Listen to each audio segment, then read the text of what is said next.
بسم الله الرحمن الرحیم. به ملت عظیم الشأن ایران سلام عرض میکنم. مطلب اولی که مایلم عرض بکنم تمجید از رفتار ملت عزیزمون در این قضیه است که اخیراً دشمنان برای کشور پیش بردن. ملت ایران نشان داد که هم متین، هم شجاع، هم وقت شناس این حرکت عظیمی که مردم در روز جشن قدیر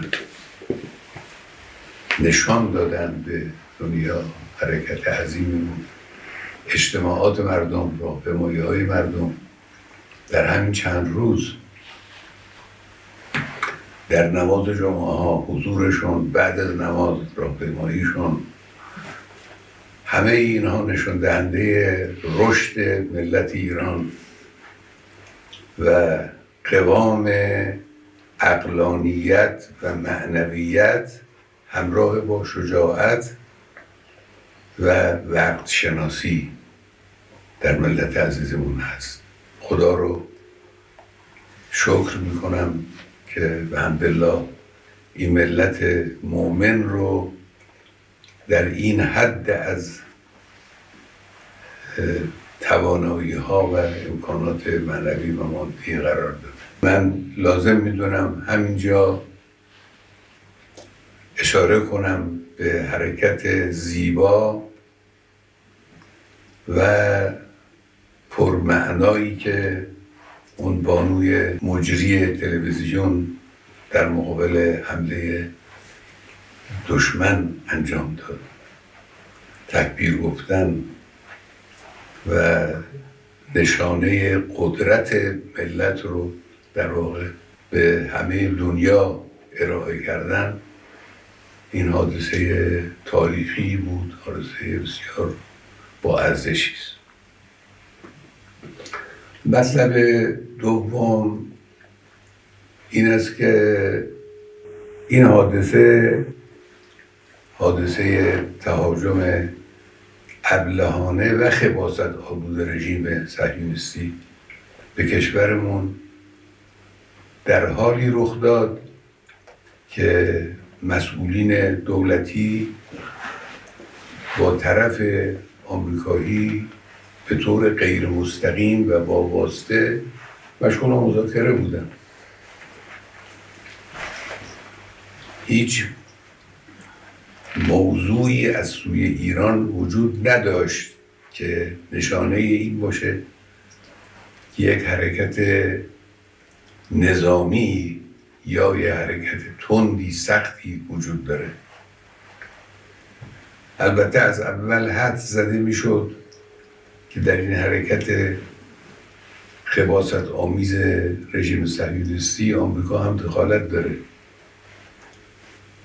با این حرفای اخیری که اینها میزنن این هست روز به روز تقویت میشه. ملت ایران در مقابل جنگ تحمیلی محکم میایسته، همچنانی که تا حالا ایستاده. در مقابل صلح تحمیلی محکم میایسته. ملت ایران در مقابل تحمیل تسلیم هیچ کس نمیشه. این معانی رو من انتظار دارم که صاحبان فکر و صاحبان بیان و قلم، بخصوص مرتبطین با افکار عمومی جهانیان، این مفاهیم رو بیان کنن، تبیین کنن، برای مخاطبین روشن کنن. اجازه ندن که دشمن با تبلیغات فریبکارانه خودش حقیقت رو دگرگون جلوه بده. دشمن صهیونی یک اشتباه بزرگی کرده، یک جنایت بزرگی رو مرتکب شده و باید مجازات بشه و داره مجازات میشه. همین حالا داره مجازات میشه. مجازاتی که ملت ایران و نیروهای مسلح ما برای این دشمن خبیث انجام دادن و دارن انجام میدن و برای آینده برنامه دارن مجازات سختی است و او رو دچار ضعف کرده. همینی هم که دوستان آمریکاییش وارد صحنه میشن و حرف میزنن نشانه ضعف و نشانه ناتوانی اوست. مطلب آخر هم این که اخیراً رئیس جمهور آمریکا زبان به تهدید گشوده، ما رو تهدید میکنه، هم تهدید میکنه هم با یک بیان سخیف و غیر قابل قبولی از ملت ایران صریحاً میخواد که بیایید تسلیم من بشید. وقتی انسان این چیزها رو مشاهده میکنه واقعا تعجب میکنه. اولا تهدید رو به کسی بکنن که از تهدید اونها میترسه. ملت ایران نشان داده که در مقابل تهدید کنندگان دچار ترس نمیشه و لا تهینوا ولا تحزنوا و انتم الاعلون ان کنتم مؤمنین. این رو بهش ملت ایران معتقده. تهدید تأثیر نمیگذاره در رفتار ملت ایران، در اندیشه ملت ایران. ثانیاً اینی که به ملت ایران بگن بیایید تسلیم بشید حرف عاقلانه ای نیست. افراد با خرد که میشناسن ایران رو، میشناسن ملت ایران رو، میشناسن تاریخ ایران رو، هرگز چنین حرفی رو بر زبان جاری نمیکنن. تسلیم چی بشن؟ ملت ایران تسلیم شدنی نیست. ما تعرض به کسی نکردیم و به هیچ وجه تعرض احدی رو هم قبول نمی کنیم و تسلیم تعرض هیچ کس نمیشیم. این منطق ملت ایرانه، این رویه ملت ایران.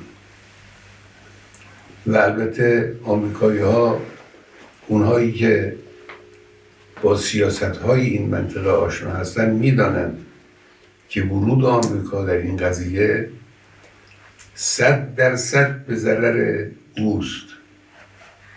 اونچه که او در این زمینه ضربه خواهد خورد به مراتب بیشتر است از اونچه که ایران ممکنه صدمه بخوره. صدمه آمریکا اگر ورود در این میدان بشه، ورود نظامی در این میدان بکنه، صدمه جبران ناپذیری خواهد بود بدون تردید. من به ملت عزیزمون عرض میکنم همین آیه شریفه رو همیشه در نظر داشته باشید. زندگی به حمدالله به طور عادی در جریانه. نگذارید دشمن احساس کنه که شما در مقابل او میترسید، احساس ضعف میکنید. اگر دشمن احساس کنه که شما از او میترسید، دیگه شما رو، گریبان شما رو رها نخواهد کرد. همین رفتاری که تا امروز داشتید، این رفتار رو با قوت ادامه بدید. کسانی که امور خدماتی به عهدهشون هست، کسانی که با مردم سر و کار دارن، کسانی که امور تبلیغاتی و تبیینی بر عهدهشون هست، کار خودشون رو با قوت انجام بدن و ادامه بدن و به خدای متعال توکل کنن.